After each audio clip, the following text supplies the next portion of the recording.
नमस्ते. आपण ही जी नवीन मालिका सुरू केली आहे त्याचं आपण नाव ठेवलंय चाणक्य मंडल परिवार एक्सप्लेन्स. एक्सप्लेन्समध्ये आपण मूळ करतोय की आपण एडिटोरियल घेतोय आणि त्याचं ॲनालिसिस थोडक्यात करतोय जेणेकरून एडिटोरियल तुम्हाला समजेल, किंवा त्याला मी म्हणेन की एडिटोरियलचं ज्याला सारांश आहे तो मी सांगण्याचा प्रयत्न करणार आहे. आपण काल एक भाग केला या आठवड्याचा. आता आठवड्याचं पुढचा भागामध्ये पहिलं आर्टिकल आहे, त्याचं नाव आहे the Capitol model. The Capitol मॉडेलमध्ये काय आहे तर ब्राझीलच्या मधल्या काळात इलेक्शन्स झाल्या आणि ब्राझीलच्या इलेक्शन्समध्ये दोन आहेत तिथले पक्ष. तिथे आधीचे जे प्रेसिडेंट होते त्यांचं नाव होतं बोल्सोनारो. आणि आत्ता जे आहेत त्यांचं नाव आहे लुला दा सिल्वा. आपण म्हणताना फक्त सिल्वा असं म्हणूयात. तर आत्ता जिंकले सिल्वा. पण ह्याच बोल्सोनारोनी मधल्या काळामध्ये कदाचित त्यांना लक्षात आलं होतं की ते हारतायत ब्राझीलच्या राष्ट्रपती पदाची निवडणूक.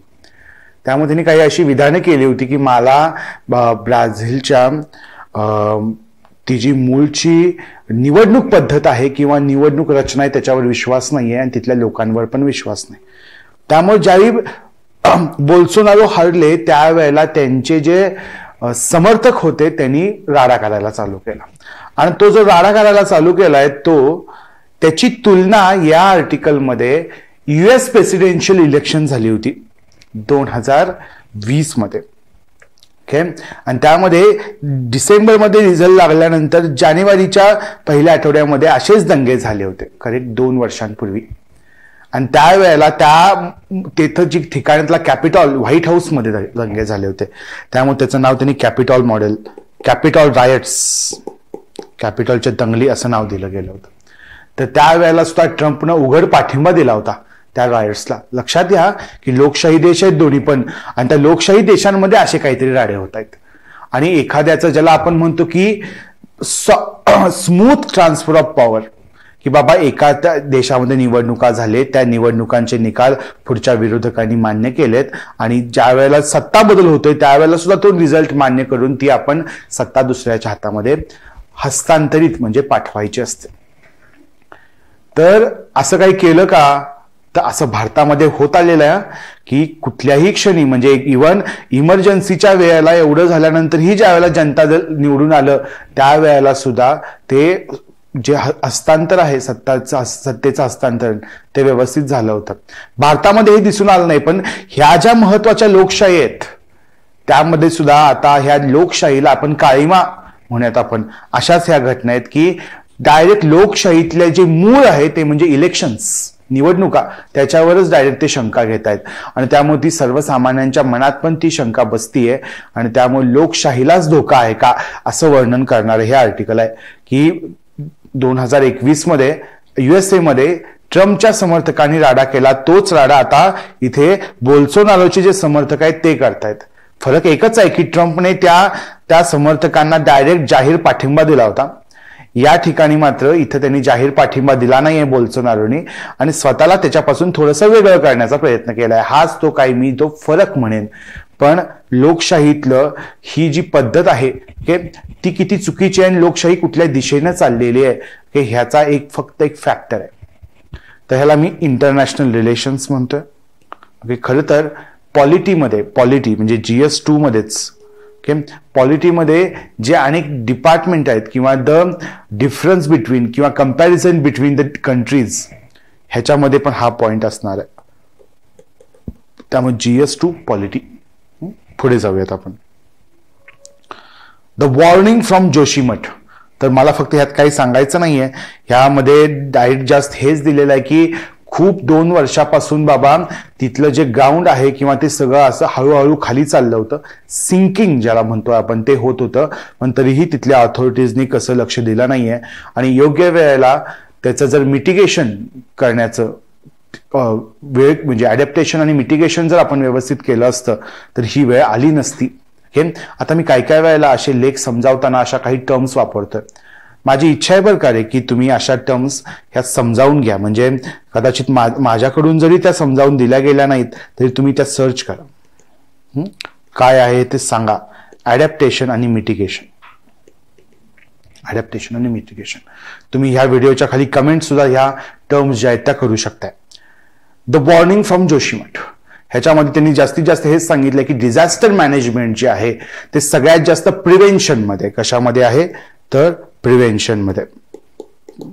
प्रिव्हेन्शन. काही कमिटींची नाव आहेत, जसं इथं मिश्रा कमिटी रिपोर्ट, आणि त्यांनी सांगितलेलं की या ठिकाणी बाबा जो रॉक आहे तो कोणत्या पद्धतीचा आहे ना, इथं जास्तीत जास्त लक्ष ठेवणं गरजेचं आहे.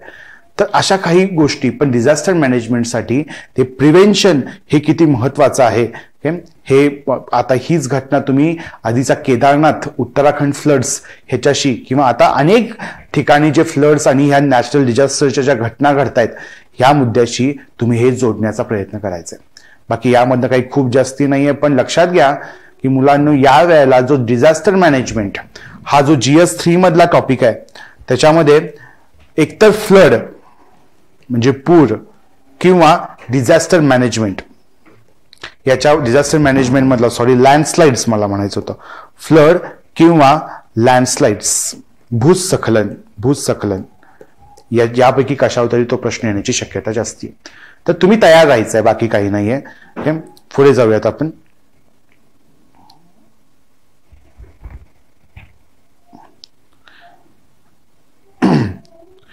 हा आहे time to invest in India. तर ह्याच्यामध्ये थोडक्यात काय, इंडियाची ग्रोथ स्टोरी एका बाजूला सांगितलं जाते की आता रिसेशन येत आहे, की भारताला त्याचा परिणाम नाहीये, पण भारतावर कितीही नाही म्हटलं तरी त्याचा परिणाम होणार आहे. आणि इथे फिक्कीचे प्रेसिडेंट आहेत, हे जे लिहिणार आहेत त्यांचं नाव आहे शुभ्रकांत पांडा, आणि ही जी फिक्की संघटना आहे की त्याचे ते प्रेसिडेंट आहेत. ह्यामध्ये त्यांनी सांगण्याचा प्रयत्न केलेला आहे की भारतामध्ये आता जे मधल्या काळामध्ये जे आपण थोडेसे खाली गेलो होतो, म्हणजे आपला ग्रोथ रेट जो आहे तो कमी झाला होता. त्यानंतर आपलं जे इन्फ्लेशन आहे ते पण जवळपास 8% पोहोचलं होतं. तर ते म्हणतायत की पुढच्या क्वार्टरमध्ये मात्र ग्रोथ रेट पण चांगला असणार आहे, आणि ज्याला आपण महागाई म्हणतोय, इन्फ्लेशन, ती पण ज्याला आपण एक ब्रॅकेट म्हणतोय, ब्रॅकेट जे आपल्याला उर्जित पटेल कमिटीने सांगितलेलं आहे की महागाई बाबा त्यातल्या त्यात कुठला इंडेक्स, CPI इंडेक्स 2 ते 6% पर्यंत पाहिजे. ओके, तर त्या 2 ते 6% येईल असं ते म्हणतायत. आणि त्यामुळं आता ही खरी वेळ आहे की सगळ्या देशाने, सगळ्या जगाने आता भारतामध्ये इन्व्हेस्ट केलं पाहिजे. कारण आता आपण 5th लार्जेस्ट इकॉनॉमी आहोत, काहीच दिवसात आपण 4th आणि मग 3rd लार्जेस्ट इकॉनॉमी पण आपण होऊ, असं ह्या ओव्हरऑल ह्याच्यामध्ये सांगितलेलं आहे. ते म्हणतायत की वर्ल्ड इकॉनॉमिक फोरम मध्ये जे मोदी म्हणलेत की make in India and make for the world, की भारतामध्ये जगासाठी बनवा, की भारतामध्ये जगासाठी बनवा, तर ही जी आहे त्याच्यामध्ये त्याच्यावर फोकस करणं गरजेचं आहे. आणि हे 2 फक्त लक्षात ठेवायचे आहेत की पुढच्या क्वार्टरमध्ये ग्रोथ रेट चांगला असेल असं IMFचं प्रेडिक्शन आहे, इंटरनॅशनल मॉनिटरी फंडचं प्रेडिक्शन आहे. आणि इन्फ्लेशनचं प्रमाण जे वाढलं होतं तेही आता लेवलमध्ये येतंय, की त्यामुळं आता भारतामध्ये इन्व्हेस्ट करायला पाहिजे. ज्यांना इन्व्हेस्टर्सला इनडायरेक्टली हे लिहून आहे. हे मी तुम्हाला का सांगितलं, तसं काही खूप महत्वाचं आर्टिकल नाहीये, पण ग्रोथ रेट आणि इन्फ्लेशन हे जे महत्वाचे 2 इंडिकेटर्स आहेत, ज्याला इकॉनॉमिक इंडिकेटर्स म्हणतोय मी, तर ह्या इकॉनॉमिक इंडिकेटर्सनुसार की आता बाबा त्यांच्यामध्ये फरक पडतोय, ज्याला आपण महागाई खूप प्रमाणात वाढली म्हणत होतो ते आता लेवलमध्ये येते, हे सांगण्यासाठी मी तुम्हाला हे आर्टिकल घेतलं होतं. पुढचं आणि महत्वाचं आर्टिकल आहे ज्याचं नाव आहे डेलिगेटेड लेजिस्लेशन. आता अनेकांना तुम्हाला ही डेलिगेटेड लेजिस्लेशन ही संकल्पना माहिती असणार आहे. डेलिगेटेड लेजिस्लेशन म्हणजे काय, तर खरंच एखादा कायदा करण्याची जबाबदारी कुणाची आहे बाबा, तर ती असते लेजिस्लेचरची, कायदे मंडळाची मराठीमध्ये. पण कधी कधी पूर्ण त्यातल्या बारकाव्यांकडे कायदे मंडळ लक्ष देऊ शकत नाहीये, त्यामुळं ती जबाबदारी कळत न कळत एक्झिक्युटिव्हकडे जाते. आणि त्याला कुठेतरी चेक्स अँड बॅलन्स करण्यासाठी पार्लमेंटरी कमिटीज वगैरे सारख्या संस्था असतात. हे पार्लमेंटरी कमिटीज ज्या तुमचं जे लेजिस्लेशन केलेलं आहे ते परत एकदा चेक करतात, बरोबर आहे. तर हे जे डेलिगेटेड लेजिस्लेशन आहे ते कितपर्यंत बरोबर आहे आणि कुठपर्यंत नाहीये, तर एकदा ते पाहिलं पाहिजे. तर इथे मूळ मुद्दा हा आहे की आता एक केस झाली, ती होती डिमॉनिटायझेशनची, की डिमॉनिटायझेशन ज्या अधिकाराअंतर्गत केंद्र सरकारनं केलं तो बरोबर होता का, आणि त्याच्यातला मुद्दा आहे की हा डेलिगेटेड लेजिस्लेशन, कारण तो अधिकार संसदेला, ओके, आणि त्यातल्या त्यात हा संसदेचा अधिकार होता का, आणि तो आरबीआयशी विचार करून संसदेनं घेणं अपेक्षित होतं का, आणि मग सेंटरने घेतलेला निर्णय योग्य आहे का, तर तो निर्णय मेजॉरिटीनं सुप्रीम कोर्टने योग्य ठरवलाय. पण या रुलिंगमध्ये ते म्हणतायत की जरी ते खरं असलं की हे डेलिगेटेड लेजिस्लेशन हे खरं असलं तरी सेंटरनं, ओके, की जास्तीत जास्त हे एक्सेसिव्ह डेलिगेशन ऑफ पॉवर हे चुकीचं आहे. म्हणजे ज्याला आपण सेपरेशन ऑफ पॉवर्स म्हणतोय, की ज्याला आपण इंडिपेंडन्स ऑफ द ऑर्गन्स म्हणतोय, हे आपल्या बेसिक स्ट्रक्चरमध्ये येत आहेत. म्हणजे केशवानंद भारती केसबद्दल आपण पुढे पण बघायचंय की ते आपल्या कशामध्ये येत आहेत, बेसिक स्ट्रक्चरमध्ये येत आहेत. आणि बेसिक स्ट्रक्चरमध्ये जर ते येत आहेत तर तुम्ही डेलिगेटेड लेजिस्लेशन करताना किंवा तुम्ही कायदे बनवण्याची जबाबदारी दुसऱ्या कुणाला तरी देताना ह्या सगळ्या घटनांचा विचार करणं गरजेचं आहे. म्हणजे हे डेलिगेटेड लेजिस्लेशन असावं, पण काय, ते लिमिटेड असावं. ते काय असावं, लिमिटेड असावं, असं इथे सांगतात. ओके, म्हणजे आता थोडक्यात डेलिगेटेड लेजिस्लेशन म्हणजे काय मी सांगतो की एखादा कायदा आहे, त्या कायद्याचे मूळ काही घटक आहेत ते बाबा कायदे मंडळामध्ये चर्चा करून ठरवले जातात, पण त्याच्यावरचे जे रेग्युलेशन्स असतात किंवा त्याला मी म्हणतो की नियम जे असतात हे जे आहेत ते मात्र कशावर डिपेंड असतात मुलांनो, जे रेग्युलेशन्स आहेत ते किंवा बायलॉज, की त्यातले कायद्यातले उपकल्म जे आहेत ती मात्र कोण ठरवतंय, तर एक्झिक्युटिव्ह, बाबा त्यावेळेचा सेक्रेटरी कोण आहे, पॉलिसी मेकर्स जे त्यांच्या हाताखाली जे ब्युरोक्रॅट्स आहेत ते बनवत असतात. तर त्यांना ती पॉवर देणं मग तेवढी गरजेची आहे का, तर माझं मत आहे की आहे, असं सुप्रीम कोर्टचं मत आहे की ती पॉवर दिली पाहिजे, फक्त ती जास्ती प्रमाणात दिली नाही पाहिजे. तर डेलिगेटेड लेजिस्लेशनचे हे सगळे पर्स्पेक्टिव्ह की कुठंपर्यंत पाहिजे, म्हणजे तुम्हाला जर पुढच्या वेळेला डेलिगेटेड लेजिस्लेशनवर प्रश्न आला की what are the types of delegated legislation आणि काय आहेत, तर हे लक्षात आलं पाहिजे. डेलिगेटेड लेजिस्लेशन म्हणजे काय, तर रेग्युलेशन्स, बाय लॉज, ओके, किंवा एखाद्या कायदे बनवण्याची जबाबदारी दुसऱ्याकडे देणे, ह्याला आपण काय म्हणतोय, डेलिगेटेड लेजिस्लेशन. तर सुप्रीम कोर्टचं मत आहे की ती पाहिजेच आहे, कारण सगळी कामं, छोटी छोटी कामं एक फक्त कायदेमंडळ करू शकत नाही, पण त्याला काहीतरी मर्यादा असल्या पाहिजेत, असं सुप्रीम कोर्टनं सांगितलेलं आहे. तर ही डेलिगेटेड लेजिस्लेशन ही जी संकल्पना आहे ती मी आता एका ह्या मुद्द्यामध्ये सांगत नाहीये की ज्याच्यामध्ये कायदे करण्याची जबाबदारी हस्तांतरित केली जाते काही प्रमाणामध्ये, याला डेलिगेटेड लेजिस्लेशन म्हणतात. तर हे संकल्पना तुम्ही व्यवस्थित करून घ्यायची. पुढे ओझोन होल फिलिंग अप नाव. तर हे खरं तर हे जे आर्टिकल आहे हे एन्व्हायरमेंटचं एक लेक्चर आहे, टोटल एक लेक्चर आहे माझं मत आहे. ह्या आर्टिकलमध्ये म्हणलंय काय की एक नवीन असेसमेंट झालेली आहे आणि जे 1980च्या दशकात जे अंटार्क्टिका आणि आर्क्टिकवर जे ओझोनचं होल उदयास आलं होतं. ओझोनचं होल म्हणजे असं म्हणलं जातं की आपल्या स्ट्रॅटोस्फेअरमध्ये ओझोनचा लेअर आहे, ज्यामुळं युव्ही रेज ज्या आहेत, युव्ही रेज त्या ज्या आपल्या पृथ्वीपर्यंत पोहोचतायत त्या ऍब्झॉर्ब केल्या जातात आणि मग ते जे काय म्हणतात हानिकारक वेव्ज थांबल्यामुळं मानव सृष्टीला किंवा ह्या पृथ्वीवरच्या जगताला त्याचा त्रास होत नाही. आणि ओझोन होल जर वाढत चाललेला आहे तर मग ते हानिकारक आहे. तर क्लायमेट चेंज या संकल्पनेच्या आधी पण कुठली संकल्पना आली की ज्याच्यामुळे पर्यावरणीय धोका पहिल्यांदा दिसून आला, तर ते आहे ओझोन होल.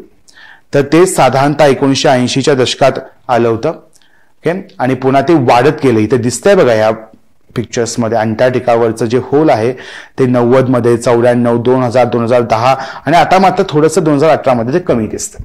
पण आता ते कमी होईल अशी असेसमेंट आहे. कळते कधीपर्यंत, तर 2066. बघा मुलांनो, 2066 एका बाजूला इकडे अशी प्रेडिक्शन आहे की 2050 पर्यंत अनेक शहरं पाण्याखाली जातील. कशामुळे, ग्लोबल वॉर्मिंग कशामुळे, क्लायमेट चेंजमुळे. आणि क्लायमेट चेंज कशामुळे, ग्रीन हाऊस गॅस इफेक्टमुळे. तर ते आपण कुठल्या तरी दुसऱ्या एखाद्या व्हिडिओच्या डिस्कशनमध्ये बघूयात. पण या व्हिडिओमध्ये ते म्हणतायत की ओझोन होल वाढ 1980 मध्ये झाला, तो कमी होत जाईल, कारण आपले अनेक, आता ते का कमी होत जाईल हे पण बघूयात. परंतु कारण काय बाबा ओझोन होल तयार होण्याचं इथे त्यांनी सांगितलेलं, ते आहे ओझोन डिप्लेटिंग सबस्टन्सेस. की बाबा ओझोन जे आहे त्याच्याबरोबर काही पदार्थ आहेत त्यांची क्रिया होते. आता त्याचं ज्यावेळी अनालिसिस केलं त्यावेळेला लक्षात आलं की आपण काही इंडस्ट्रियल मटेरियल वापरतोय. क्लोरीन, ब्रोमीन आणि फ्लोरीन हे कंपोनंट ज्या वेळेला वेगळे होतात आणि त्यांची O3 बरोबर रिॲक्शन होते, O3 बरोबर रिॲक्शन होते, ओके, त्यावेळेला होतंय काय तर एका बाजूला ClO तयार होतंय आणि O2 वेगळा होतोय, O2 वेगळा होतोय.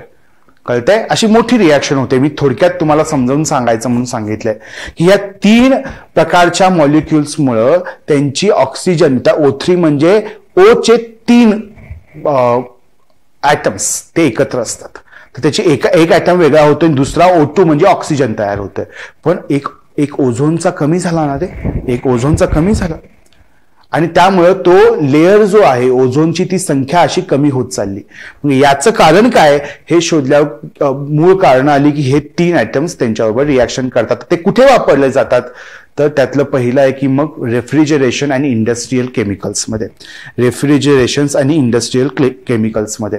आणि मग ते जर रोखायचं असेल तर काय करायचं तर मग आपण आधी केला तो करार आहे एक मोठा, त्याला आपण आधी म्हटलं व्हिएन्ना कन्व्हेन्शन. त्याचं नाव, कन्व्हेन्शनचं नाव काय आहे? Vienna convention. हे 1985च आहे, 1985. आणि ह्याच्या अंतर्गतच एक प्रोटोकॉल तयार झालाय, त्याचं नाव आहे Montreal protocol. Montreal protocol, Montreal protocol, okay. त्याचं नाव काय आहे मुलांनो? Montreal protocol. मॉन्ट्रियल प्रोटोकॉल यामध्ये असे जे मेन आहेत घटक, ओके, त्यांच्या ह्याला त्यात कुठल्या ह्याला तर chlorofluorocarbon, okay, CFCs, chlorofluorocarbon, chlorofluorocarbon लक्षात घ्या. क्लोरोफ्लोरोकार्बन हा जो कंपोनंट आहे त्याचा वापर पूर्णपणे बंद करायचा, ओके, असं ठरलं. आणि त्याचा आता आपण बऱ्यापैकी फेज आउट म्हणजे त्याचं प्रोडक्शन पण आपण बंद केलंय, इथंपर्यंत आलेलं आहे. आणि खरंच म्हटलं जातं की हा मॉन्ट्रियल प्रोटोकॉल जो व्हिएन्ना कन्व्हेन्शन अंतर्गत तयार करण्यात आला तर तो आपला सक्सेसफुल झालाय. ह्या मॉन्ट्रियल प्रोटोकॉलचा फायदा काय फक्त या ओझोन होल भरण्यासाठी नाही, तर ते या आर्टिकलमध्ये सांगतात की असं म्हणलं जातं की ह्या क्लोरोफ्लोरो कन्व्हेन्शन कमी केल्यामुळं आणि मॉन्ट्रियल प्रोटोकॉल सक्सेसफुल झाल्यामुळं जवळपास जे आपल्या टेम्परेचर आहे, ॲव्हरेज टेम्परेचर, ते जवळपास 0.5 ते 1 डिग्री सेल्सिअसनं कमी राहिले. म्हणजे ग्लोबल वॉर्मिंगचा इफेक्ट पण ह्या मॉन्ट्रियल प्रोटोकॉलमुळे कमी केलाय. तसा पर्पज आहे का व्हिएन्ना कन्व्हेन्शन किंवा मॉन्ट्रियल प्रोटोकॉलचा ग्लोबल वॉर्मिंग कमी करणे वगैरे, क्लायमेट चेंज नाहीये. त्याचा मेन पर्पज होता की ओझोन होल जे वाढतंय ते कमी करणे. पण त्याचा फायदा इनडायरेक्टली इकडे पण झालाय. आता या कारणामुळे म्हणजे एका बाजूला ओझोन आपण भरायला चालू केलं, याचं कारण आपण मॉन्ट्रियल प्रोटोकॉल देतो. त्या पुढे जाऊन आता या मॉन्ट्रियल प्रोटोकॉलमध्ये एक बदल झालाय, ओके. जसं आपल्या क्योटो प्रोटोकॉलमध्ये बदल होऊन पॅरिस अग्रीमेंट झाली, तशी ह्या मॉन्ट्रियल प्रोटोकॉलमध्ये बदल होऊन झालेली अग्रीमेंट आहे Kigali agreement. Kigali agreement, okay, ज्याच्यामध्ये ते फोकस करतायत HFCs, हायड्रोफ्लोरोकार्बन, HFCचं प्रमाण कमी करायचं. तर मुलांना लक्षात घ्या की क्लोरोफ्लोरोकार्बन हा ग्रीन हाऊस गॅस नव्हता, हरितगृह वायू नव्हता, पण हायड्रोफ्लोरोकार्बन हा मात्र काय ओझोनपेक्षा त्याचं चांगलं काय म्हणजे त्याचं वाईट लक्षण काय तर तो ग्रीन हाऊस गॅस आहे. आणि याचं प्रमाण वाढल्यानंतर ग्लोबल वॉर्मिंगचं प्रमाण वाढेल आणि आपोआप त्याचा क्लायमेट चेंज वर परिणाम होणार आहे. तर आता ह्या किगाली अग्रीमेंटमध्ये ठरलंय की आता फेज आउट कोणता इलेमेंट किंवा कोणतं मटेरियल फेज आउट करायचं आहे तर ते आहे हायड्रोफ्लोरोकार्बन. हायड्रोफ्लोरोकार्बन लक्षात घ्या. तर आता ही किगाली अग्रीमेंट पण आहे, भारत पण त्यामध्ये सहभागी आहे. आणि बट ऑब्व्हियसली मी कालच्या व्हिडिओमध्ये जे सांगितलं CBDR, common but differentiated responsibilities, त्याप्रमाणे या किगाली अग्रीमेंटमध्ये देशांचे असे गट केलेत आणि आपण गट क मध्ये आहे, ज्याच्यामध्ये आपल्याला 2045 पर्यंतचा वेळ आहे हे फेज आउट करण्यासाठी.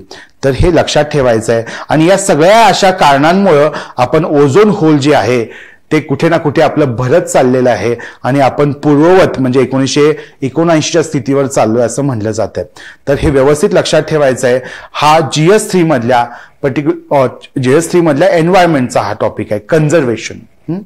पण प्रिलिम्ससाठी पण हे जे मी सगळं सांगितलं ते तेवढंच महत्वाचं आहे. आपण पुढच्या आर्टिकलमध्ये जाऊयात, पुढच्या पॉइंटला जाऊयात. आता इंडिया द ब्रिज. तसं हे आर्टिकल खरं तर एक महत्वाचे एडिटोरियल्स इंडियन एक्सप्रेस मधले ते म्हणजे सी राजामोहन. तर आता तुम्हाला माहिती आहे की G20ची प्रेसिडेन्सी आली.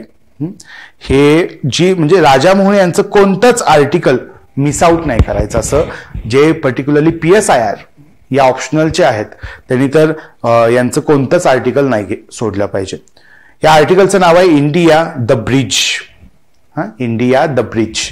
आता द ब्रिज कुठला म्हणतायत तर ते म्हणतायत की ग्लोबल साऊथ. आता ग्लोबल साऊथ म्हणजे काय, कुणासाठी ब्रिज बनायचं आपल्याला, तर ग्लोबल साऊथ म्हणजे काय, तर तुम्ही असा पूर्ण नकाशा समोर आणा. तर नकाशा समोर आणला की मध्ये इक्वेटर आहे आणि इक्वेटरच्या वरती नदन हेमिस्फिअर आहे आणि खाली जो आहे तो सदर्न हेमिस्फिअर आहे.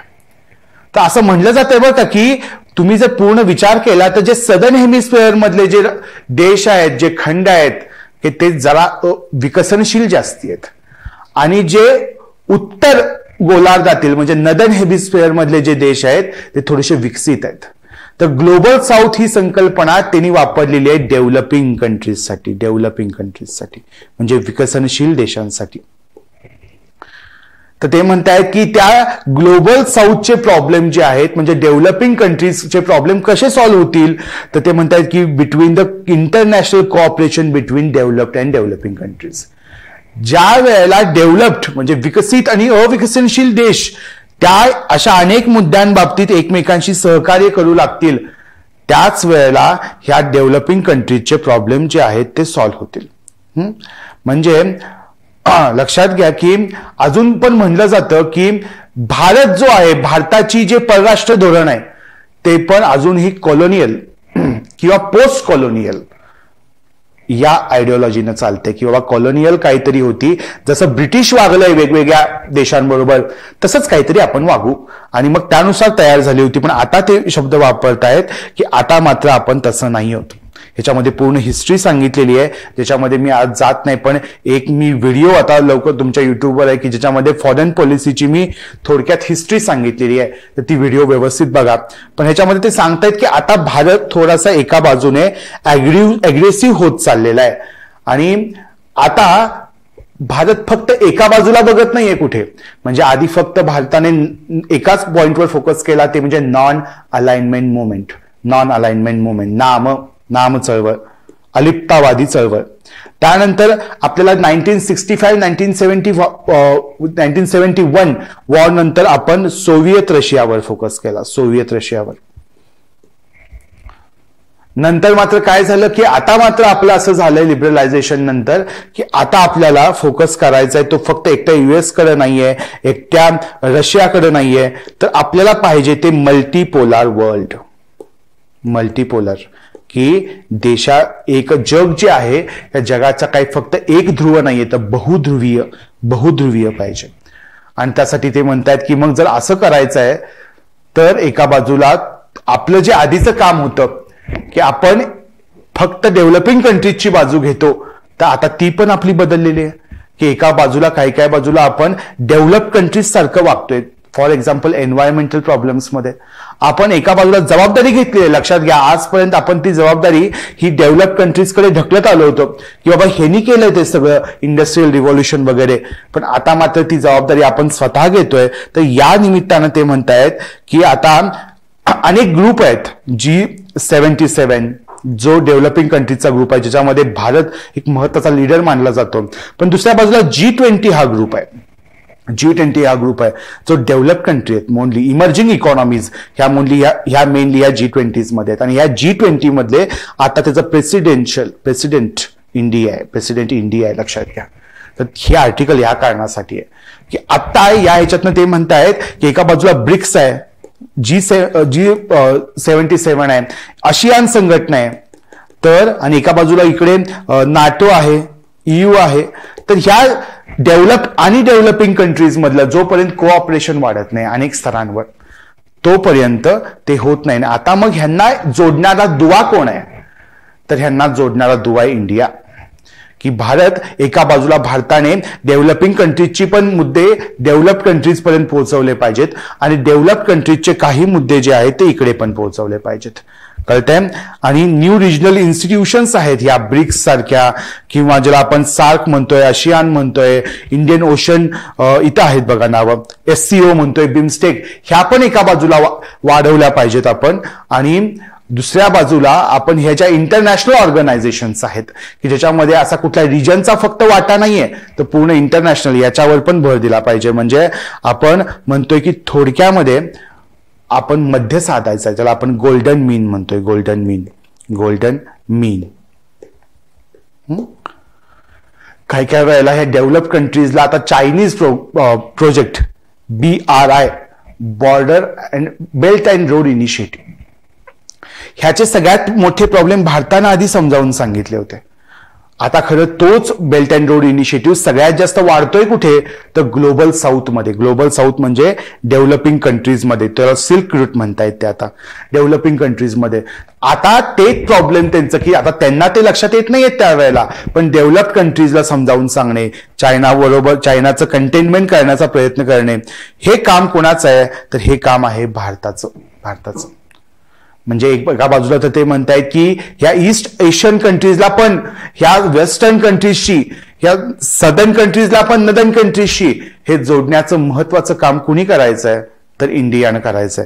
तर हे आर्टिकल तुम्ही जरा व्यवस्थित वाचण्याचा प्रयत्न करायचा सगळ्यांनी. चलो पुढे जाऊयात आपण.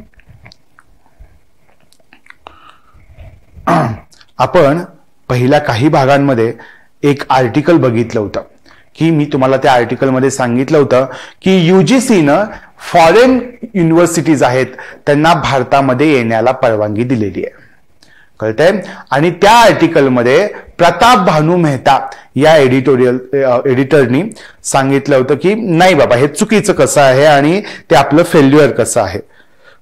तर इथे ममिदला जगदेश कुमार हे त्याची त्या रेग्युलेशनची बाजू घेत आहेत की ते रेग्युलेशन का महत्वाचं आहे बाबा हे सांगण्याचा प्रयत्न करतायत. त्याचं ते पहिलं कारण मुलांना देत आहेत की त्याच्यामध्ये फक्त टॉप 500 युनिव्हर्सिटीजला, 500 फॉरेन युनिव्हर्सिटीजला परवानगी दिलेली आहे त्यांनी की त्या आपल्या इंडियामध्ये ते करू शकतायत. दुसरं ते म्हणतायत की तुम्ही हे लक्षात घेत नाहीये की फक्त भारतासाठी तो फायदा नाहीये, तर भारताला एक एज्युकेशनल हब बनवण्यासाठी त्याचा फायदा आहे. एज्युकेशनल हब बनवण्यासाठी फायदा आहे. आणि भारताकडे जे मेन कॅपिटल नाहीये ते कॅपिटल या युनिव्हर्सिटीज आपल्याला मिळवून देतील. हे पण लक्षात घ्या की कॅपिटल ते मिळवू शकत नाहीत. हे आपण आधीच्या आर्टिकलमध्ये प्रताप भानू मेहतांनी सांगितलेलं आहे की त्यांना 30% सबसिडी लागते, त्यांना रिसर्च सबसिडी लागते, ती आपण देऊ शकत नाही. ते म्हणतायत की याच्यामुळे आपल्याला इंटरनॅशनल रिलेशन्स मध्ये पण फायदा होणार आहे, कारण अनेक students from the global south म्हणजे डेव्हलपिंग कंट्रीज मधले असे अनेक सदस्य आपल्याकडे येणार आहेत. ते म्हणतात की चौथा पॉइंट आहे की आपल्याकडचं जे कल्चरल अँबियन्स आहे हा एक पॉझिटिव्ह पॉइंट आहे लोकांना आपल्याकडे येण्यासाठी, की भारतामधलं जे कल्चर आहे ते एक पॉझिटिव्ह पॉइंट आहे आणि त्यामुळे ते सगळ्यात जास्त येतील असं त्यांचं मत आहे. दुसरं ते म्हणतायत की जर प्रॉब्लेम कॅपिटलचा आहे किंवा ते कॅपिटल माघारी नेऊन द्यायचं की नाही त्याचा आहे, तर ते म्हणतायत की तुम्ही ही युनिव्हर्सिटी स्थापन करताना एकतर ती लिमिटेड लायबिलिटी पार्टनरशिप, कशामध्ये तर limited LLP limited liability partnership act 2008 या अंतर्गत तरी स्थापन करा, किंवा कंपनीज ऍक्ट 2013 या अंतर्गत स्थापन करा, जेणेकरून तुमचं जे सरप्लस आहे किंवा तुमचं जे काही आहे ते तुम्ही तुमच्या पॅरेंट युनिव्हर्सिटीला, म्हणजे ऑक्सफर्ड आहे तर तुम्ही तुमच्या ऑक्सफर्ड युनिव्हर्सिटीला ती पाठवू शकताय. कळतंय? दुसऱ्या बाजूला ते म्हणतायत की याच्यामुळे एज्युकेशन मधला FDI जो आहे तो ऑलरेडी आपण एज्युकेशन मधला FDIचं जे लिमिट आहे ते पूर्णपणे मोकळं केलेलं आहे, तर FDI जो आहे त्या FDIचं प्रमाण वाढेल आणि ते चांगलं असेल असं म्हणतोय. ते म्हणतायत की अशामुळे इंडिया एक टॉप 200 ज्या युनिव्हर्सिटीज आहेत त्यांचं प्रमाण वाढेल. आणि ह्यातले 2 मुद्दे लक्षात घेतले पाहिजेत की यामुळं भारतामध्ये पण एक हेल्दी कॉम्पिटिशन चालू होईल. भारतातल्या इन्स्टिट्यूशनमध्ये की या फॉरेन युनिव्हर्सिटीजमधनं एक हेल्दी कॉम्पिटिशन चालू होईल. ओके, असं त्यांचं मत आहे. तर हे पूर्ण एडिटोरियल जे आहे ते युजीसीचा जो निर्णय आहे की फॉरेन युनिव्हर्सिटीज भारतामध्ये आल्या पाहिजेत की नाही आल्या पाहिजेत, तर जे प्रताप भानू मेहता त्याच्या विरोधात होते, तर इथले ममिदला जगदेश कुमार जे आहेत ते या आर्टिकलच्या या निर्णयाच्या बाजूने बोलतायत. हे लक्षात घ्यायचं आहे. तर बट ऑब्व्हियसली GS2 मधल्या सोशल जस्टिस मधल्या एज्युकेशन या टॉपिकचा हा मुद्दा आहे. एज्युकेशन टॉपिकचा हा मुद्दा आहे. पुढे जाऊयात आपण. एक डेंजरस आर्टिकल माझ्या नजरेसमोर आलं, ते म्हणजे आपण एका बाजूला ऑलिम्पिकमध्ये कॉमनवेल्थमध्ये आपण महिलांची पदं वाढताना बघतोय, पण दुसऱ्या बाजूला काही सर्व्हेज मधून त्याची वाईट अवस्था पण दिसते. हे मणिपूरचं खरं तर मणिपूरचं एक आर्टिकल, मणिपूरमधला एक सर्व्हेवरनं हे सगळं लक्षात आलेलं आहे की मणिपूरमधल्या जवळ एक हब आहे, काय म्हणतात त्याला, जसं आपलं एका बाजूला कोटामध्ये IITचे विद्यार्थी तयार होत आहेत, दिल्लीमध्ये UPSCचे विद्यार्थी तयार होत आहेत, तसे खेळाडू आणि खेळाडूंसाठी हब कोणतं, तर नॉर्थ ईस्ट किंवा हरियाणा.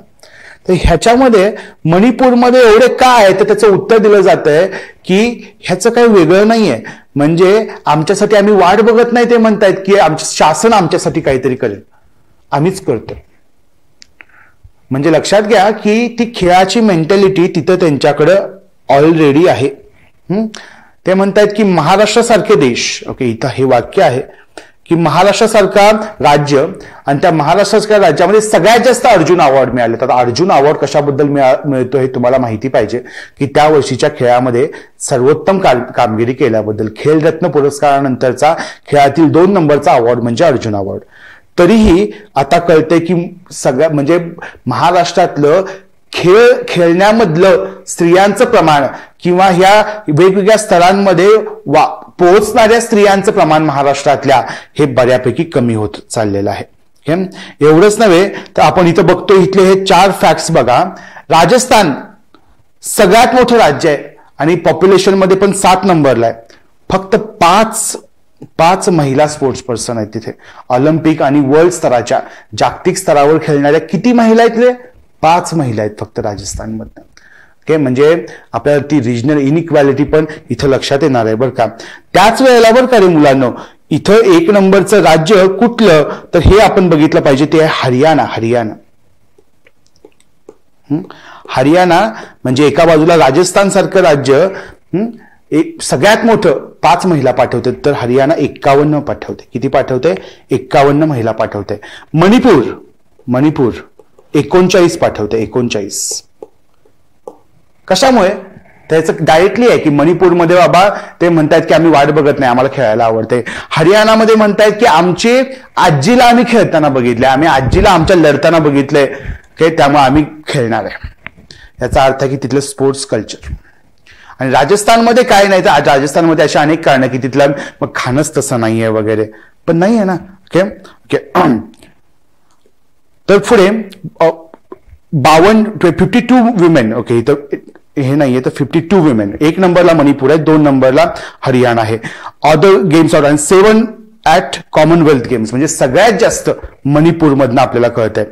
आणि असं आहे का रे की जिथं सगळ्यात जास्त बजेट आहे ते आहे, तर मणिपूरमधलं बजेट जे आहे ना ते फक्त 12.90 लाख. मुलांनो 13 लाख आहे स्पोर्ट्सचं बजेट. मणिपूरच्या स्पोर्ट्सचं बजेट 13 लाख आहे, पण तिथनं किती येत आहेत?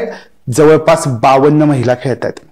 आणि Haryana on the contrary, okay, जरी 51 असल्या तरी तिथलं मात्र बजेट जे आहे ते जवळपास 8 करोड पेक्षा जास्ती आहे. 8 करोड पेक्षा ते जास्ती आहे, हे एवढं लक्षात ठेवायचं आहे. म्हणजे 13 लाख बघा आणि 8 करोड बघा, म्हणजे फक्त कॅपिटल इन्व्हेस्टमेंट हा काय भाग आहे का? तर नाहीये. पण असू शकतो का? असू शकतो. कारण हरियाणा एक मोठं स्टेट आहे इकडचं, म्हणजे बऱ्यापैकी एक वेल्दी स्टेट आहे. ते त्यामुळे तेवढे पैसे देऊ, पण तेवढाच पैसा आपण मणिपूरमध्ये किंवा नॉर्थ ईस्टर्न अदर स्टेट्समध्ये दिला तर ते वाढेल का प्रमाण? तर ही रिजनल डिस्पॅरिटी लक्षात घ्यायची आहे. ही रिजनल डिस्पॅरिटी जी आहे ती लक्षात घ्यायची आहे तुम्ही इथली. ओके, पण रिजनल डिस्पॅरिटी लक्षात घेताना ते दुसरं जे स्पोर्ट कल्चरचा मुद्दा मी सांगितलेला तो पण विसरायचा नाहीये की स्पोर्ट कल्चरमुळे ही 2 राज्य पुढे आहेत. कारण बिहार सारखं राज्य 3 नंबरचं आहे, सगळ्यात मोठं राज्य, 0 नंबर महिला त्यांनी पाठवलेल्या ऑलिम्पिक्सला, 0 नंबर. राजस्थाननं फक्त 5 होत्या. ओके, आता फिमेल ऍथलीट्सनं सगळ्यात जास्त कुठल्या ह्यानं वाढलेत मिळेल तर झारखंड आणि ओडिशा ही 2 राज्य आता पुढे आलेले आहेत. झारखंड आणि लक्षात घ्या मुलांना की हरियाणा आहे, हरियाणा वेल्दी स्टेट आहे, बजेट आहे, पण आता जी मणिपूर, झारखंड, ओडिशासारखी राज्य ही अविकसित राज्य आहेत, अविकसित राज्य. ओके, पण ते खेळावर का देत आहेत? कारण मग त्यांनी ज्याला आपण म्हणतो की ह्युमन कॅपिटलवर भर दिलेला आहे. कशावर भर दिलेला आहे? Human capital. ह्युमन कॅपिटल म्हणजे कोच. ओके, किंवा त्यांना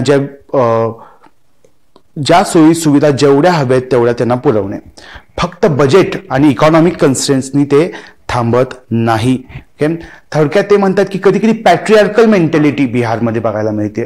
ते म्हणतात की शॉर्टमध्ये ज्यावेळेला आम्ही खेळायला जातो त्यावेळेला आमच्याकडे वेगळ्या नजरेनं बघितलं जात आहे. ओके, त्यामुळे तिथलं ते स्पोर्ट कल्चर, म्हणून हे लक्षात ठेवायचं की मणिपूर आणि हरियाणामध्ये ते का आहे. ओके, पण दुसऱ्या बाजूला आता झारखंड आणि ओडिशामध्ये पण ते वाढत चाललेलं आहे. दुसऱ्या बाजूला अजून एक घेतला मुद्दा त्यांनी सांगितलं की फिमेल कोचेसचं प्रमाण खूप कमी आहे. ज्या फिमेल कोच आहेत त्यांचं प्रमाण कमी आहे. ते किती आहे? फक्त 11%, 11% कोचेस आहेत.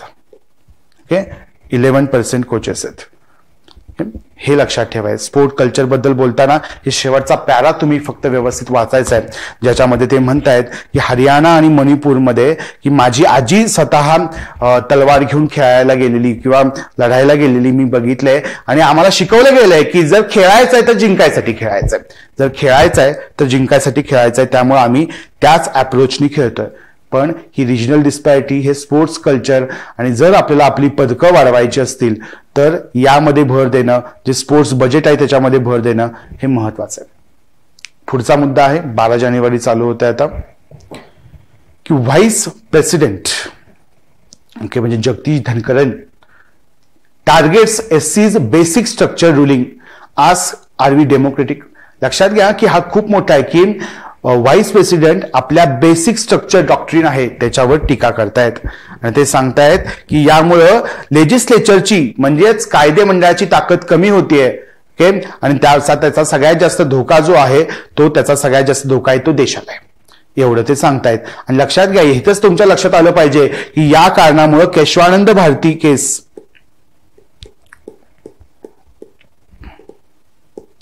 केशवानंद भारती केस की ही चर्चेत येणार आहे. आता ऑलरेडी तुम्हाला माहिती आहे की अभिजित शिंदे सर आपले ते अशा अनेक केसेस, तुमचे एक सेशन घेतलेलं आहे ते लवकरात लवकर आहेच आपल्या तुमच्या युट्यूबवर, तर तुम्ही बघायचं आहे केशवानंद भारती केस काय आहे. मी कधी जमलं तर ते समजावून सांगण्याचा पण प्रयत्न करेन. पण केशवानंद भारती केस म्हणजे काय बाबा, ती केस काय झाली होती तर एका मठाचे मठाधिपती होते केशवानंद भारती, केरळमधल्या एका मठाचे मठाधिपती, आणि त्याच वेळेला लँड रिफॉर्म्स चालल्या होत्या, जमीन सुधारणा चालल्या होत्या. आणि तुम्हाला माहिती की एका बाजूला राईट टू प्रॉपर्टी त्यावेळेला होता, कारण 44व्या घटनादुरुस्तीनं राईट टू प्रॉपर्टी काढून टाकला, मालमत्तेचा हक्क. तर एखाद्या संस्थेला मालमत्तेचा हक्क त्यावेळेला होता का? होता. पण लँड रिफॉर्म्स करण्यासाठी फर्स्ट अमेंडमेंट केली आणि पुन्हा 9th शेड्यूल की ज्याच्यामध्ये कायदे टाकले की त्याचा ज्युडिशियल रिव्ह्यू होऊ शकत नाही हे काढलं, आणि 31B 31C याची पण त्याच्यामध्ये इन्क्लुजन केलं. एका बाजूला इकडे अनेक केसेस झाल्या होत्या, शंकरी प्रसाद केस, ज्यांनी मान्य केलं होतं की बाबा असे कायदे तुम्ही करू शकताय. पण त्याच वेळेला गोलकनाथ सारखी केस होतीये आणि गोलकनाथ केसमध्ये सांगितलं जातंय की तुम्ही फंडामेंटल राईट्स एखाद्याचा हिरावून घेऊ शकत नाहीये, कारण फंडामेंटल राईट्स जे आहेत, मूलभूत हक्क जे आहेत ते दैवी आहेत, असं त्यांचं मत पडतं. म्हणजे आता ते झाल्यानंतर मग आता असं आहे तर मग मालमत्तेचा हक्क हिरावून घेऊ शकत नाहीत, तर मग इंदिरा गांधी त्यावेळेला 24वी घटना दुरुस्ती करतायत आणि ह्याच्यामध्ये बदल करण्याचा प्रयत्न करतायत. आणि मग होते ही केशवानंद भारती केस की मग बाबा आम्हाला मालमत्तेचा हक्क आहे का? आणि सगळ्यात महत्वाचं म्हणजे की ह्या गव्हर्नमेंटला एखादी अशी घटना दुरुस्ती करता येते, 24वी घटना दुरुस्ती डायरेक्टली रुलिंग बदलण्यासाठी, तर पार्लमेंटचं किंवा ह्या कॉन्स्टिट्यूशनचं सगळं स्ट्रक्चर बदलण्याचा त्यांना अधिकार आहे.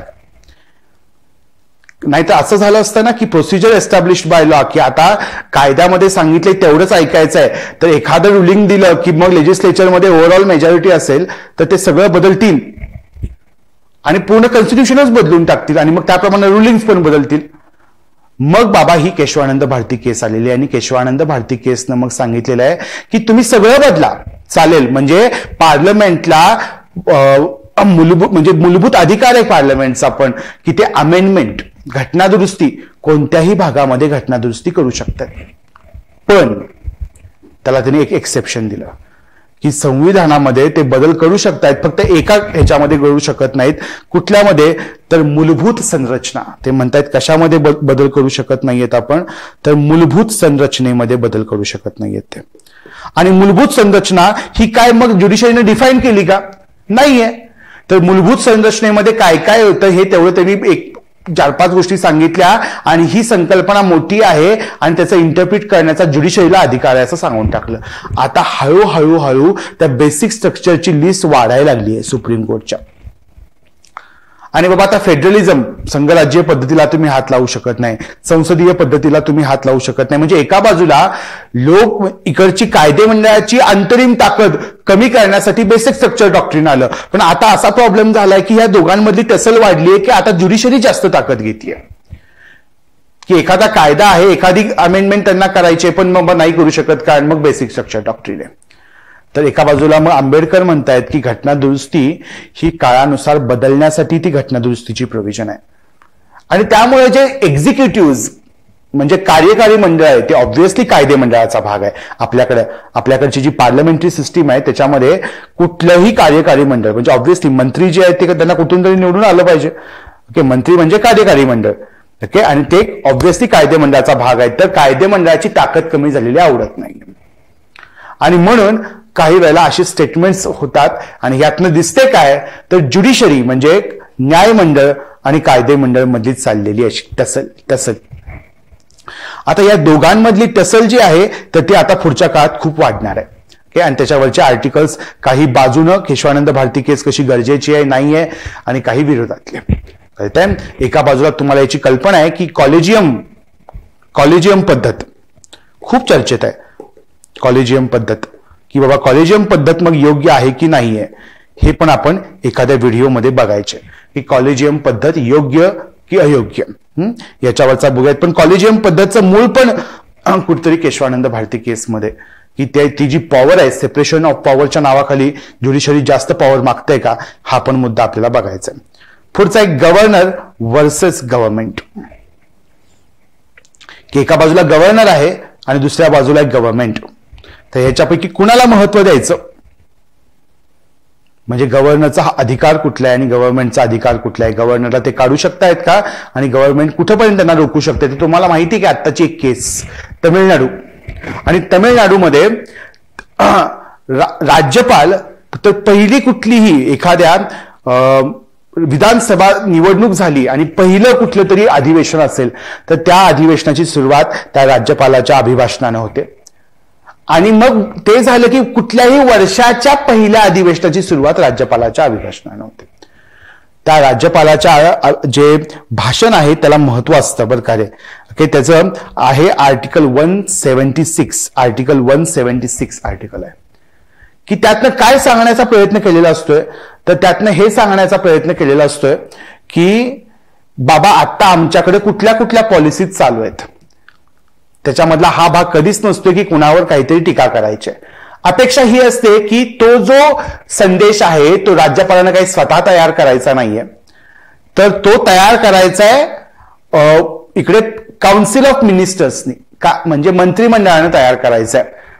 मंत्रिमंडळाचे प्रमुख म्हणजे मुख्यमंत्री आणि तो त्यांनी राज्यपालाला एकदा वाचायला द्यायचा आहे, त्यांची मान्यता घ्यायची आहे आणि मग त्यांनी तो द्यायचा आहे. म्हणजे राज्यपालाचं जे अभिभाषण आहे हे काय राज्यपालाने लिहिलेलं असतं का तर नसतं. तर तामिळनाडूच्या राज्यपालांनी ते भाषणामध्ये कळत न कळत बदल केला आणि त्या ठिकाणी प्रमुखपणे विरोध म्हणजे की त्यांनी एका बाजूला विवेकानंदांचं नाव घेतलं पण आंबेडकर पेरियार यांचं नाव घेतलं नाही. तर त्यावेळेला मग तिथल्या ह्याच्यामध्ये दंगा झाला. तर मग असं ते दंगा झाल्यावर स्टॅलिन म्हणजे तिथले मुख्यमंत्री तमिळनाडूचे त्यांनी मग काही भाषण करतानाच राज्यपाल उठून गेले. तर मग अशा वेळेला हे राज्यपालांचं अभिभाषण पास झालं म्हणता येतात का? पण दुसऱ्या बाजूला ती जी टसल उदयास आलेली आहे, टसल दिसून येते ती म्हणजे एका बाजूला गव्हर्नर आहे, एका बाजूला गव्हर्नमेंट आहे. हे आपण महाराष्ट्रामध्ये पण बघितलंय, हे आपण दिल्लीमध्ये पण बघतोय. हे काय एका ठिकाणी होत नाही, हे सगळ्या ठिकाणी होते. पण होतंय कुठल्या ठिकाणी? तर ज्या ठिकाणी केंद्रात ज्या पक्षाची सत्ता आहे त्याच पक्षाची सत्ता जर त्या राज्यात असेल तर असं होतंय का? तर असं होत नाही. असं कधी होतंय की केंद्रात सत्ता वेगळी आहे आणि राज्यात सत्ता वेगळी आहे, अशा वेळेला असं होण्याची शक्यता वाढते. आता तुम्ही लक्षात घ्यायचंय मुलांना की महाराष्ट्रामधली केस पण अशीच आहे की मग हा दंगा जो होतो त्या कारणामुळे होतो. मग गव्हर्नर जो आहे तो एका वेळेला दोन कामं करतोय की तो हेड ऑफ द स्टेट पण आहे, की तो राज्याचा प्रमुख पण आहे, राज्याचा कार्यकारी नाहीये पण निदान दाखवायचो प्रमुख आहे तो, की सगळी जी कामं होतात ती राज्यपालाच्या सही शिक्क्याने होतात. आणि दुसऱ्या बाजूला तुम्ही लक्षात घ्यायचं आहे की तो सेंट्रल गव्हर्नमेंटचा एजंट पण आहे. कारण त्याची नेमणूक कोण करतं? तर त्याची नेमणूक केली जाते ती राष्ट्रपतीनं केली जाते. राष्ट्रपती नेमणूक करतो म्हणजे central council of minister, okay, जे आपलं केंद्रातलं मंत्रिमंडळ आहे ते नेमणूक करतं. एका वेळेला राज्यपाल दोन कामं करतो. अनेक वेळेला असं झालेलं आहे की ज्या वेळेला सत्ता बदल झालेला आहे त्यावेळेला तिथं म्हणजे आधी इंदिरा गांधींनी आधी मोरारजी देसाईंनी बदलले राज्यपाल 78 साली, पुन्हा इंदिरा गांधी सरकार आलं त्यांनी मोरारजी देसाईंनी केलेले सगळे बदलले. म्हणजे गव्हर्नर बदलायची पण प्रथा आहे, कारण त्यातनं काय कळतं हे कळत नाहीये. तर मूळचा ह्यातनं केलेला आहे की बाबा ही गव्हर्नरला काय ताकद आहे काय. तर मी तुम्हाला सहज रिकमेंड करतोय बरं का रे, अशा अनेक रिकमेंडेशन्स की गव्हर्नर आणि गव्हर्नमेंट मधलं ह्या दोघांमधले जे संबंध आहेत ते कसे सुधारावे, ह्या अशा अनेक सुविधा काही कमिटीजने दिलेल्या आहेत. त्यातली एक महत्वाचं आयोग आहे, त्याला म्हणतो आपण सरकारीय आयोग, सरकारीय कमिशन. दुसरं आहे Punchhi commission. ARC report, first ARC आणि सेकंड ARC रिपोर्ट्स, याच्यामध्ये पण याच्याबद्दल चर्चा केलेली आहे. तर ह्याच्यामध्ये ते सांगतायत की ज्या वेळेला गव्हर्नरचे पॉवर आली किंवा गव्हर्नरचं पद कसं आलं तर 1937 म्हणजे पहिल्यांदा काँग्रेसनं निवडणूक लढवली ब्रिटिशांच्या ह्याच्यामध्ये 1935च्या कायद्यानं पूर्णपणे काँग्रेसनं. त्यावेळेला त्यांनी गव्हर्नर पद ठेवायला मान्यता दिली, पण कोणत्या ह्याच्यावरनं? तर गव्हर्नरनं स्वतःच्या डिस्क्रिशनरी म्हणजे त्याच्या स्वायत्तता पूर्ण ज्या पॉवर्स आहेत त्या जास्त वापरायच्या नाहीयेत. त्यांनी वापरायच्या काय आहेत तर अपेक्षित आहे की त्यांनी रेस्ट्रिक्शन ठेवायचं स्वतःच्या पॉवरवर.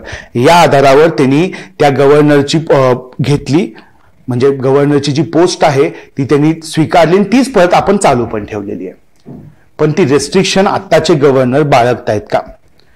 आता मी तुम्हाला सांगितलं की 176 प्रमाणे तुम्हाला त्या अभिभाषणाचा अधिकार आहे, पण ते म्हणतायत की अशीच एक केस आधी झाली होती अरुणाचल प्रदेशची केस, की राज्यपालाला जे तिथली विधानसभा आहे तिला बोलवण्याचा अधिकार आहे according to article 174.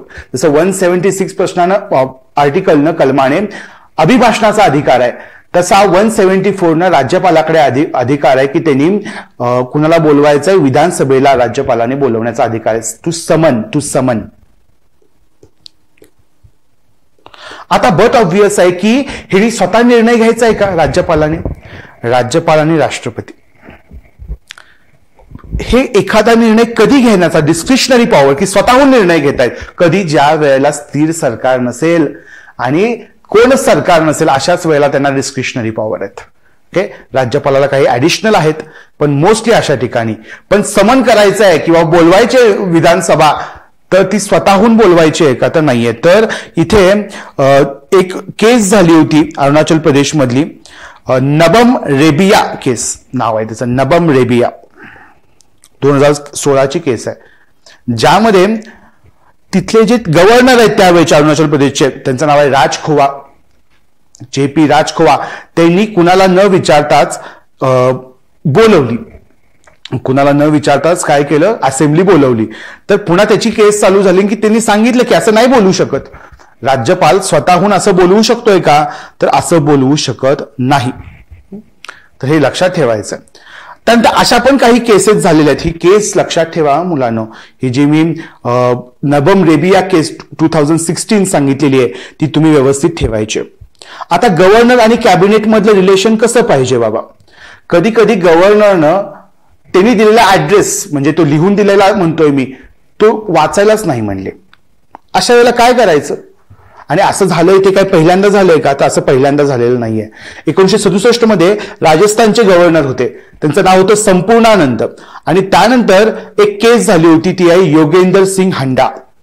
Yogendra Singh हंडा केस.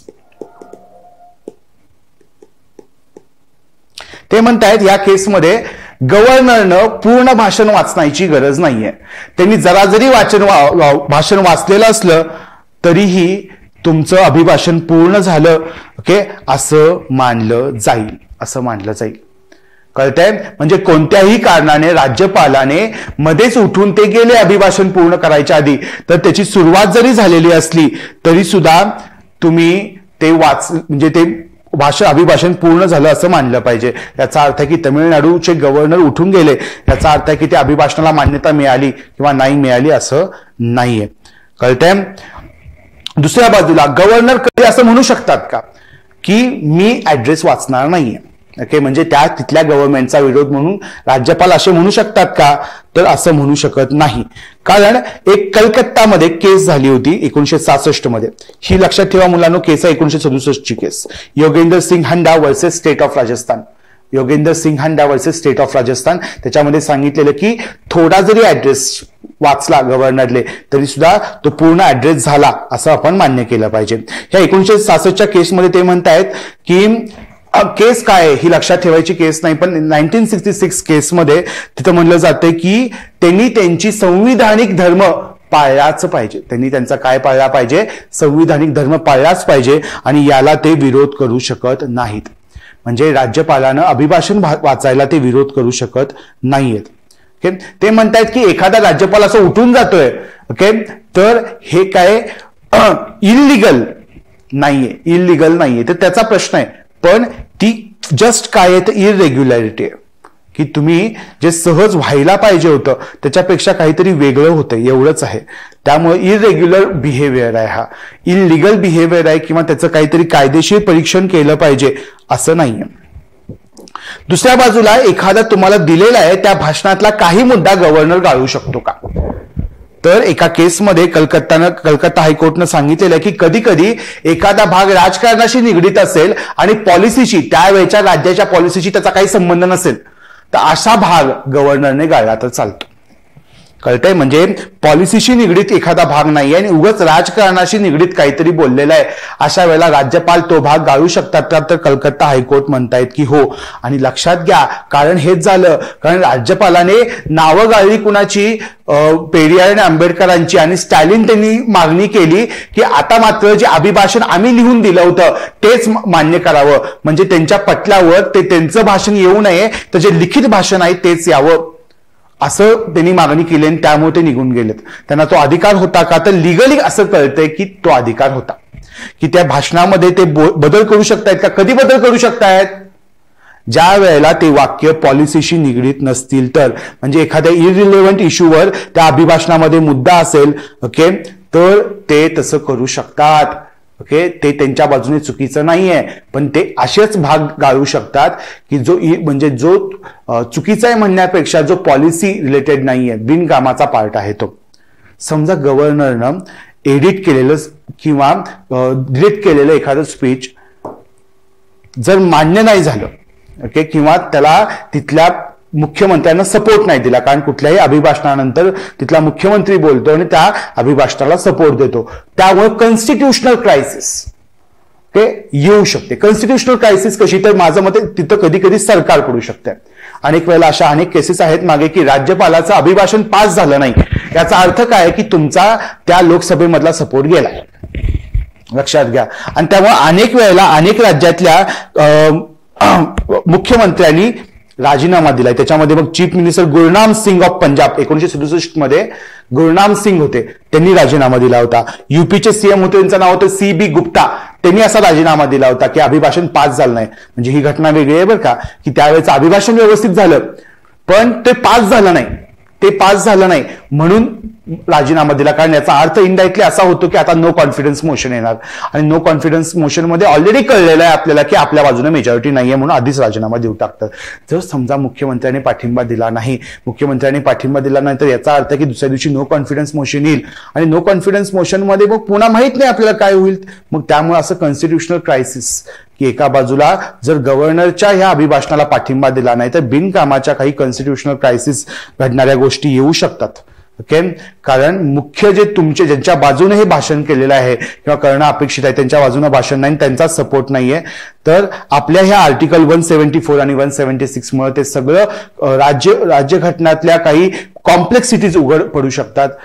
तर त्यामुळं बेसिक आहे की गव्हर्नरने ह्या अभिभाषणामध्ये काही प्रिन्सिपल्स पाळणं गरजेचं आहे असं इथं सांगितलेलं आहे की काही प्रिन्सिपल्स पाळणं गरजेचं आहे. ओके, इथं एक सांगितलेलं आहे बघा की ours was the idea under which the governor had a faint presence. कसा प्रेझेन्स पाहिजे? फेंट प्रेझेन्स, की तो कुठेतरी आहे असं वाटलं पाहिजे. कसा? Like a full moon at a noon, की असं संध्याकाळच्या वेळेमध्ये असा पौर्णिमेचा चंद्र आहे की त्याचा काही इम्पॅक्ट नाहीये. तो आहे पण त्याचा काही इम्पॅक्ट नाहीये. त्याचा इम्पॅक्ट एकच आहे की त्याच्या प्रेझेन्सनं, त्याच्या अस्तित्वानं ओके आपल्याला काय केलं पाहिजे की लोकांना काम करण्याची प्रेरणा दिली पाहिजे. एवढंच काय त्याचं काम आहे. त्याच्यापेक्षा जर त्यानं काम केलं तर एकमेकांमधला रिस्पेक्ट कमी होतोय आणि त्यामुळे गव्हर्नर हे पद परत म्हणजे चर्चेत किंवा या भागामध्ये येऊ शकते म्हणून ते सांगतायत. ओके ओके, बाकी जास्त मी पुढचा भाग थोडक्यात कव्हर करायचा प्रयत्न करतोय की एक पीएम म्हणतायत की वर्ल्ड आता क्रायसिसमध्ये, जग क्रायसिसमध्ये आणि ग्लोबल साऊथ जे आहे, जे आता मी डेव्हलपिंग वर्ल्ड जे म्हणतोय तेच आता ह्या नवीन जगाला दिशा देऊ शकते. तर हे आर्टिकल सहज आलं होतं ते बघायचंय. दुसरं एक GS4 मधल्या एथिक्ससाठी एक मुद्दा सांगतोय इथे की रेखा शर्मा नावाची या महिलेनं आपल्या शेजारी महिलेचा पती आणि मुलगा हे दोन्ही मिलिटंटच्या अटॅक खाली गेले, यामुळे स्वतः बंदूक हातात घेतली, जे तुम्हाला मी कालच्या आर्टिकलमध्ये पहिल्या ह्याच्यामध्ये शिकवलं. विलेज डिफेन्स कमिटी किंवा विलेज डिफेन्स गार्ड ही जी संघटना आहे की ज्याच्यामध्ये आर्मी जी आहे ती लोकांमधल्या अशा काही समितीला एक गन देते.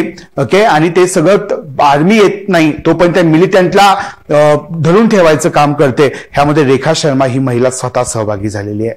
ओके, ह्याला करेज ज्याला म्हणतात की जर करेजचं सगळ्यात बेस्ट उदाहरण काय असेल तर हे आहे की एखादी आई ओके ती म्हणते की माझी मुलं आहेत पण आता मला त्यांच्या जर मी स्वतः उतरणार आहे तर रेखा शर्मा, तर हे त्यांच्या करेज ह्या प्रिन्सिपलचं एक खूप चांगलं उदाहरण आहे. त्यांचं नाव आहे रेखा शर्मा. परत सांगतो, जम्मू काश्मीर ओके, जम्मू मधल्या डांगरी विलेज मधले आहेत, त्या डांगरी विलेज मधले आहेत. होपफुली तुम्हाला ते कळलेलं आहे. यामध्ये पण त्यांनी गव्हर्नर बद्दल आर्टिकल आहे पण ते जास्त मी घेतलेलं नाहीये. मी सगळ्यात शेवटच्या आर्टिकलमध्ये जातोय. ओके, जे आर्टिकल आहे खरं तर हे अपूर्वा यांचं आर्टिकल आहे ज्याच्यामध्ये basic structure of the constitution. हे आर्टिकल जरा व्यवस्थित वाचायचं आहे बरं का हे आर्टिकल, की हे आर्टिकल जे आहे ते काय आहे आणि ह्याच्यामध्ये जो भाग मी हायलाइट केलाय की त्याच्यावर क्रिटिसिझम काय येतं तर त्याच्यामुळे बिनकामाची ओव्हर पॉवर झालेला आहे. सुप्रीम कोर्टची जी ताकद आहे ती बिनकामाची वाढलेली आहे आणि याची जी ताकद आहे ती कमी झालेली आहे असं म्हणतायत. बाकीचं तुम्हाला ऑलरेडी तुम्ही शिकलेला आहात. ओके, ते म्हणतायत की धनकरचे रिमार्क्स जे आहेत ते महत्वाचे का आहेत तर पार्लमेंटची पॉवर कमी झाल्यामुळं जे ही जी ताकद आहे ती अगेन्स्ट द मेजॉरिटी म्हणजे हे जे अनइलेक्टेड जजेस काही निवडून दिलेत का आपण? नाही दिलेत. मेजॉरिटी लोकांनी निवडून कुणाला दिलंय तर हे आपल्या संसदमध्ये काम करणाऱ्या लोकांना. तर ते मेजॉरिटीचं रिप्रेझेंटेशन आहे, लोकांचं रिप्रेझेंटेशन ते आहे. तर कायदे त्यांनी बनवले पाहिजेत, त्याला विरोध करतायत. त्यामुळे काय होत आहे की ज्यांचे जे कमी आहेत त्याच्यामध्ये मग ते म्हणतायत की हे प्रिन्सिपल कसं आहे की हे प्रिन्सिपल अँटी डेमोक्रेटिक लोकशाही विरोधात आहे आणि काउंटर मेजॉरिटेरियन आहे. कळतंय? त्यामुळे हा विरोध आहे. याला एका बाजूला तो विरोध होतोय तो या कारणामुळे होतोय. फक्त आता शेवटचं आर्टिकल आहे हे लालकृष्ण अडवाणींनी लिहिलेलं आर्टिकल आहे. ते म्हणतायत की बेसिक स्ट्रक्चर मधला डिफेन्स करायचा. बेसिक स्ट्रक्चर जे मूलभूत संरचनेचा सिद्धांत आहे तो कसा महत्वाचा आहे ते सांगायचा प्रयत्न करतायत ह्या आर्टिकलमध्ये. बाकी काही नाही. ते म्हणतात की इंदिरा गांधींनी हे सगळं करायचा प्रयत्न केला. मी तुम्हाला जी मगाशी स्टोरी सांगितली की केशवानंद गोलकनाथ केसमध्ये त्यांनी मूलभूत हक्कांना महत्व दिलं, त्यांनी डायरेक्ट पूर्णपणे बदलाचाच प्रयत्न केला आणि संविधानाला सगळं काही बदलण्याचा अधिकार आहे अशी काहीतरी 42वी घटना दुरुस्ती ज्याला मिनी कॉन्स्टिट्यूशन म्हणलं जातं. खरं तर ही 42वी घटना दुरुस्ती हे 44वं बिल आहे आणि तो ऍक्ट होतोय तो 42वा अमेंडमेंट ऍक्ट होतोय. तर यामधनं प्रत्येक व्यक्तीचं स्वातंत्र्य हिरावून घेण्याचा प्रयत्न केला आणि तो एकट्याकडे देण्याचा. प्रत्येक विधानसभा, प्रत्येक लोकसभेची कार्यकर्ता वाढलेली आहे आणि त्यांनी ज्युडिशरी सगळ्यात काय ते म्हणतायत की सगळ्यात महत्वाचं आर्टिकल ते कोट करतायत आंबेडकरांना. आंबेडकरांचं म्हणतात की according to Ambedkar most important article of the constitution is article 32 which is right to constitutional remedies. म्हणजेच तुम्हाला तुमच्या हक्कांचं उल्लंघन झालंय तर तुम्हाला त्या जाता आलं पाहिजे कुणाकडे, ज्युडिशरीकडे. तर 42व्या घटना दुरुस्तीनं एका बाजूला त्या प्राईम मिनिस्टरचे हक्क एवढे वाढवण्याचा प्रयत्न केला की त्यांच्यावर क्रिमिनल कोणतीच इन्क्वायरी बसणार नाही. एका बाजूला तुम्ही कुठल्याच कारणासाठी ज्युडिशरीकडे जाऊ शकत नाही असे बदल केले गेले. तर एवढे अधिकार पार्लमेंटकडे असणं योग्य आहे का?